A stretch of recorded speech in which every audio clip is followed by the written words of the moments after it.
텔로미어는 무엇일까?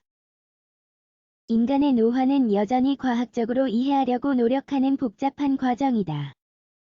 텔로미어의 길이는 염색체의 각끝에서 반복적인 뉴클레오타이드 서열의 영역이기 때문에 노화 지표 중 하나이다. 텔로메는 염색체의 각끝에서 반복적인 뉴클레오타이드 서열의 영역이다. 텔로미어는 현재 과학에서 가장 매혹적인 주제 중 하나로서 노화, 암, 죽음과 같은 복잡하고 수수께끼 같은 과정에 대한 해답이 담겨 있다고 생각한다. 1930년대에 바버라 맥클린톡의 회사에 있는 헤르만 조지프 뮬러가 텔로미어를 발견하여 노벨상을 받았다. 그 후 2009년에는 연구자 엘리자베스 H.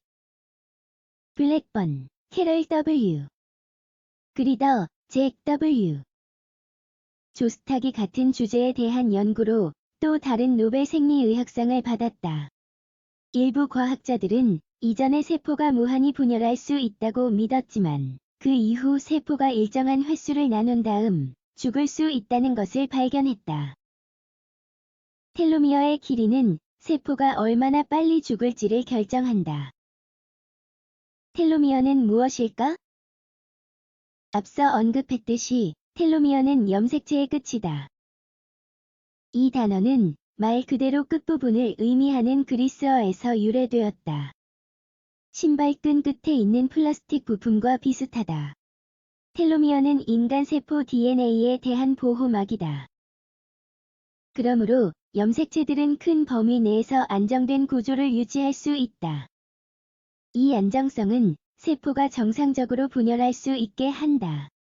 염색체의 끝은 많은 기능에서 중요한 역할을 한다.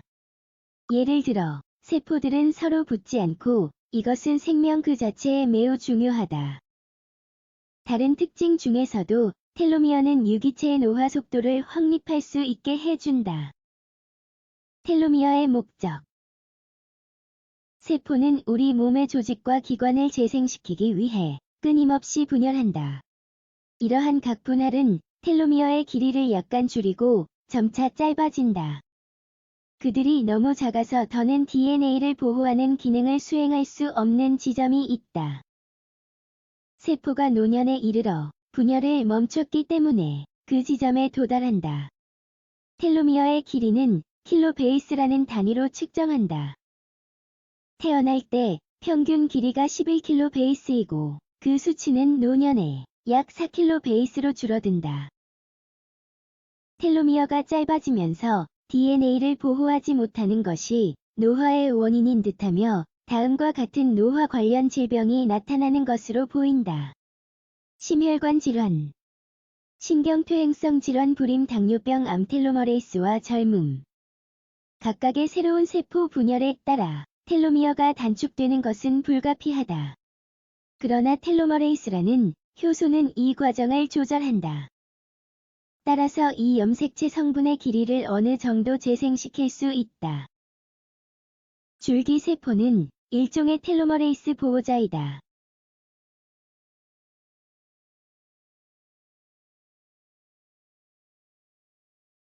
이론적으로 만약 텔로머레이스 생산이 멈추지 않는다면 우리는 영원히 젊을 것이다. 하지만 한 가지 문제가 있다. 암세포는 매우 긴 텔로머레이스를 가지고 있고 많은 양의 텔로머레이스를 생산한다. 또한 이것들은 나이를 먹지도 않고 많이 나누지도 않는다. 결론은 낮은 텔로머레이스 생산은 사람을 늙게 하지만 높은 생산은 암의 위험을 증가시킨다는 것이다. 이 지점에서 과학적인 문제 중 한 가지는 암을 유발하지 않고 텔로머레이스의 발생을 유지하는 것이다. 따라서 고무적인 결과를 제공하는 쥐를 대상으로 실험을 했다. 가까운 미래에 원하는 방식으로 텔로머레이스를 조작하려는 목표를 달성할 가능성을 배제하지 말자. 습관의 영향. 다양한 연구에서 특정한 습관이 텔로미어를 단축한다는 것을 증명했다. 추측할 수 있듯이 가장 해로운 것은 다음과 같다. 당이 든 음료의 과다 섭취, 흡연, 좌식, 생활 방식, 충분한 휴식 부족, 오염. 마찬가지로 만성 스트레스가 텔로미어를 짧게 하고 스트레스 호르몬인 코르티솔 생성을 감소시킨다는 것을 발견했다. 음식에 대한 데이터는 결론에 이르지 않지만 더 긴 텔로미어와 야채, 과일, 오메가3, 커피의 소비 사이에는 관계가 있다. 또한 연구원들은 생후 4주에서 6주 동안 모유를 먹인 아기들이 4살 때 더 긴 텔로미어를 가지고 있다는 것을 관찰했다. 이와 유사하게 짧은 텔로미어는 임상적 우울증과 관련이 있는 것 같다.